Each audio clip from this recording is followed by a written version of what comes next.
Hey, this is Aaron with Sentinel Arms. We're going to go over some basic functions of the AR-15. Before we get started, note that I never bring live ammo into the armory. Anything you'll see in a magazine is a dummy round. With that being said, you just got an AR-15, you're going to go to the range. How does it work? Of course, I would suggest taking a course on the rifle from a local certified instructor, but you still need to know the functions of it. So we are going to go over this real quick. On this side of the gun, you'll see here, there's a little button called a magazine release. That releases your magazine. How it works, put the magazine in, always smack that thing because they don't always seat well, but hit that button, it's going to release. If it's full of ammo, it'll drop out. If not, pull it out. That's your magazine release. Up here, you're going to see a forward assist. Every once in a while, I've never had this actually happen, but every once in a while, your bolts, just go and won't go all the way forward, but it's close. Forward assist, you push that button, it's going to push the bolt forward so you can then engage and fire the gun. You saw me pull back on the charging handle. This charging handle up here pulls the bolt back. This is the bolt in here. You're also going to see this little flap. This is a dust cover. If you're going to be storing the gun or walking through a dusty condition, don't need to fire the gun, you can close that dust cover. How do you open it? Simply engage the bolt backwards and it'll just pop open. If you have a round in the gun, you fire the gun with that dust cover closed, it's going to open, but I like to keep it open just so it doesn't affect too much the shell flying out of their ejection. On the other side of the gun, you're going to see this is a very important feature.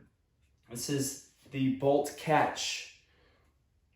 When the bolt is caught back, so the bolt is back here in the buffer tube, to release it, you're going to hit the top of this button and you'll hear the bolt slide forward. Okay, that's the top of the button.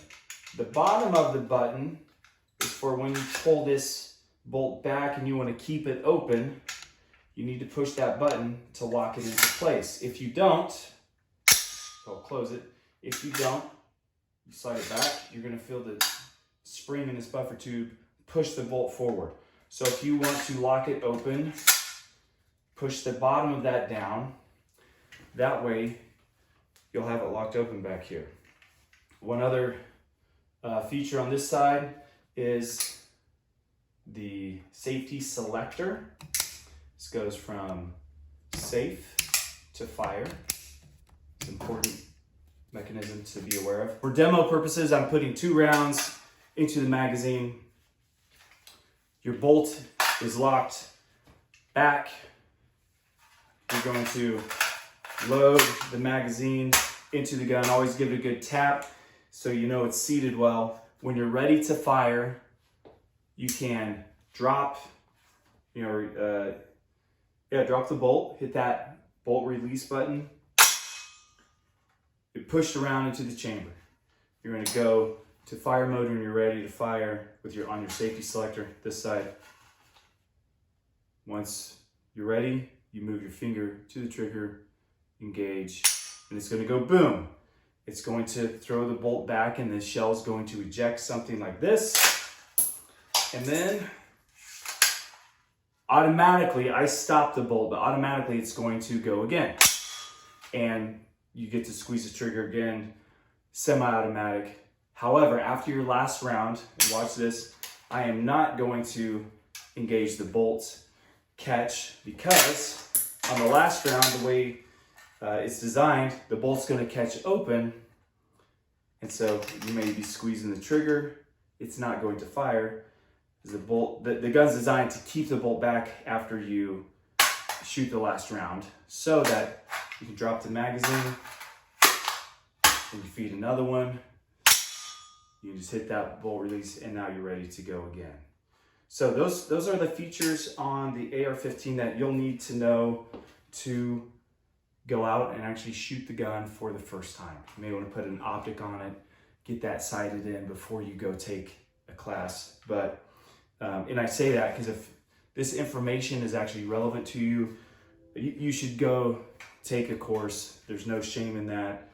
I've taken many classes and I still do. I'm always learning something new, but even basic operations of the gun, malfunction clearing is all good practice to have. So, hope that's helpful for you guys. Love to sell you one if you don't have it. And if you have any questions, thoughts, or comments, please leave them in the chat below.